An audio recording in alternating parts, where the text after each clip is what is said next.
হাজার বছর ধরে আমি পথ হাঁটিতেছি পৃথিবীর পথে। সিংহল সমুদ্র থেকে নিশীথের অন্ধকারে মালয় সাগরে। অনেক ঘুরেছি আমি বিম্বিসার অশোকের ধূসর জগতে। সেখানে ছিলাম আমি আরো দূর অন্ধকারে বিদর্ভ নগরে। আমি ক্লান্ত প্রাণ এক, চারিদিকে জীবনের সমুদ্র সফেন। আমারে দুদণ্ড শান্তি দিয়েছিল নাটোরের বনলতা সেন।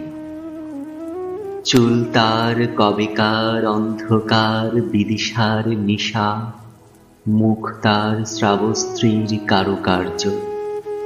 অতি দূর সমুদ্রের পর হাল ভেঙে যে নাবিক হারাইছে দিশা, সবুজ ঘাসের দেশ যখন সে চোখে দেখে দারুচিনি দ্বীপের ভিতর।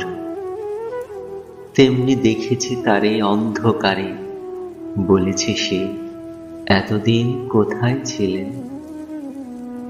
পাখির নীড়ের মতো চোখ তুলে নাটোরের বনলতা সেন। সমস্ত দিনের শেষে শিশিরের শব্দের মতো সন্ধ্যা আসে। ডানা রৌদ্রের গন্ধ মুছে ফেলে চিল। পৃথিবীর সব রং নিভে গেলে পাণ্ডুলিপি করে আয়োজন। তখন গল্পের তরে জোনাকির রঙে ঝিলমিল। সব পাখি ঘরে আসে, সব নদী ঘোরায় এ জীবনের সব লেনদেন।